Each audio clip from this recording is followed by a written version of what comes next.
Okay, so this is Treta 12. Its title is Wounding of the Full Circle on the inside and on the outside.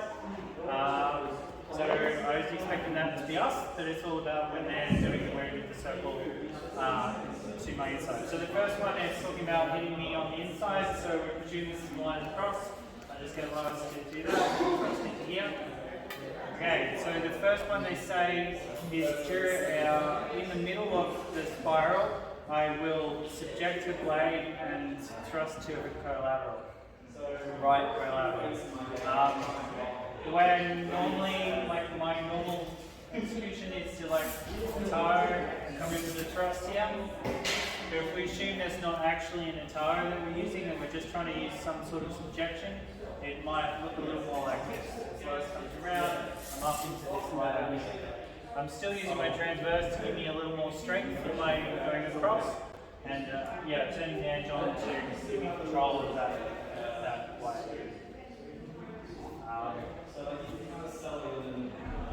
Yes, I think that was how we'll cover for that one.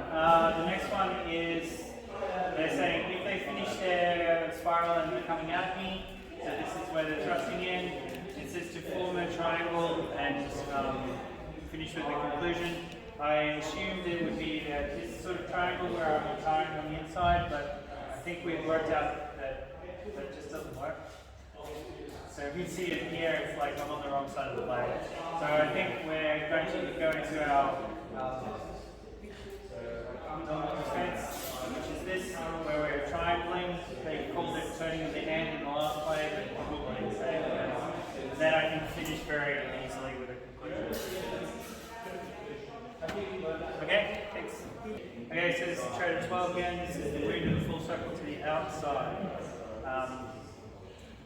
So initially what they're talking about is striking to the diestros outside with pressure underneath. So I presume that's in the manner of the narrow. So if I do that again, we'll see what we're dealing with. I'm taking it here, I'm spiraling, I'm thrusting in here in opposition.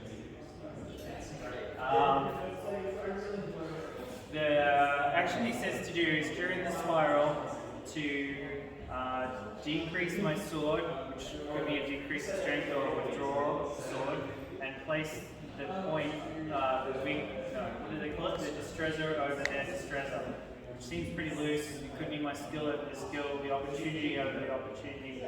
I think it comes down to he's tracking his weak over my strong, which seems a bit weird and different to what I might normally do. But this might look like as I come into the spiral here, instead of staying and being pushed around, it's like move your hand back with that decrease and we've got the point up here. And then it says, in the English it says liberates to strike, or when they liberate, we'll strike them with the advantage of the right angle.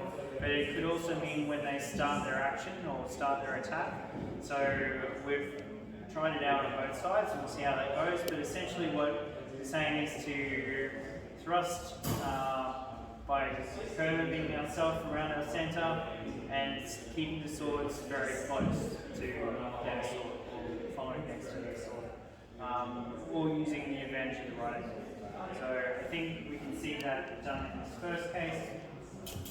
I'll come over to the narrowing, adjust the sword down to below here. If I continue with my normal narrowing thrust just where I am, into here, and you can do this by stepping out into that center line, and thrust in opposition, and using the advantage of the right angle to take your tight.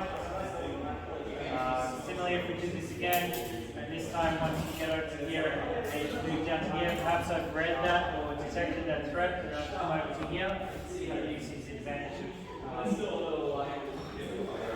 increased profile. He's using more of the advantage of the right angle than keeping close to the sword in that one. In that one you can see that if we just go into that last pose, then as I come over to here, and he's actually deviating, moving that a little bit to make sure he's got the triangle advantage. I'm kind of happy with either of those actions.